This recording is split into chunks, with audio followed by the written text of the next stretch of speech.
He's only been a congressman for a few short days, but what a long few days it has been in this very eventful time frame. Goodness. Joining us is Representative Ritchie Torres. Good morning, Ritchie. We spoke with you earlier, Congressman, this week, in fact, and you were very excited about being sworn in. There was so much hope in your eyes and in your heart. And now you're here today after the chaos that occurred yesterday. Take us back to what happened and where you were and what you experienced.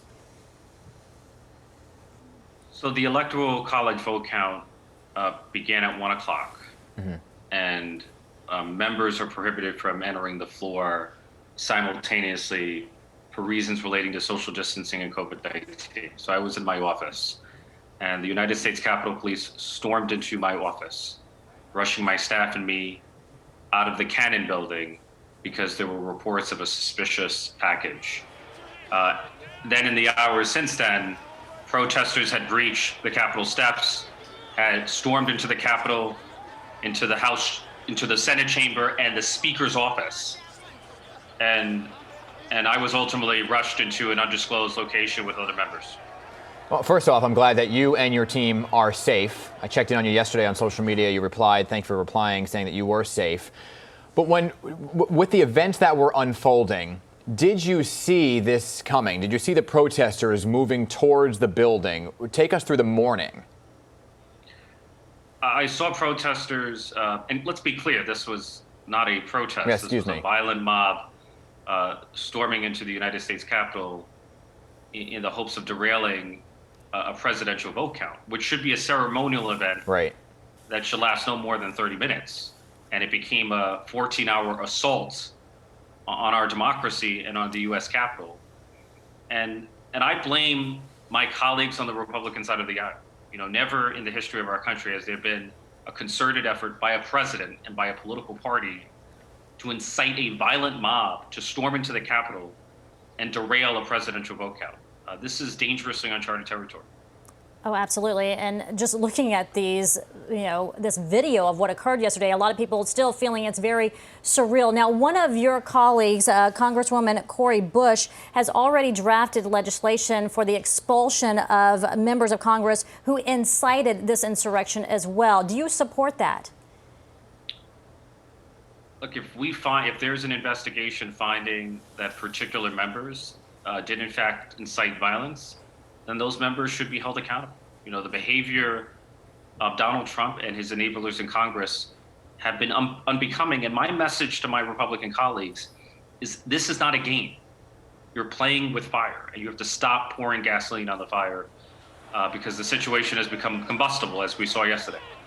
And first off, I'm glad to see you back in your office this morning, because that just shows that you will not let anyone deter you from going in to what you described as a very historic office just the other day here on the Pix 11 Morning News. Walk me through where you go from here, right? You are a freshman member of Congress taking over at a time where the country, as you saw, is just bitterly divided. Where do you go from here to begin a unification? What weighs most heavily on me is the security. Like, I no longer feel as safe as a member of Congress. Today, in your office. Myself, I mean, how can a violent mob be allowed to enter the Senate chamber and enter the Speaker's office? Well, let me ask you then, what was the security like yesterday? What is security like on a daily basis? One would think that it is an iron fortress. You cannot enter it. The Capitol should be the safest place on earth, and instead, the Capitol Police was overrun, and the President of the United States was standing by passively while the U.S. Capitol came under siege. It took the intervention of the Vice President to order the mobilization of the National Guard. So is there some underpinnings, though, that made it occur in that type of situation?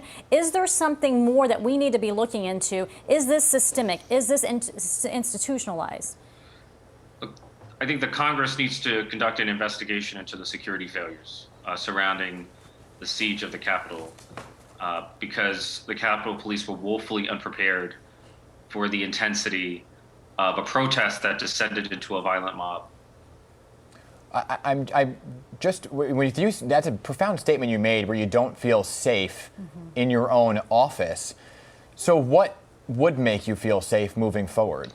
No, I want to underscore to you the sense of shock I feel at watching protesters go into the speaker's office. I just never thought that the Capitol, which is heavily guarded, would become a scene of panic and pandemonium in the Senate chamber and in the office of the Speaker. Yeah, I mean, I think that's what a lot of people are trying to figure out. How in the world did that happen, what we were just watching there?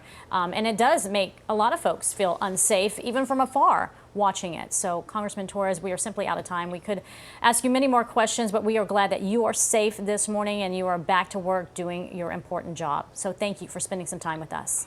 Thank you. Take care. You too.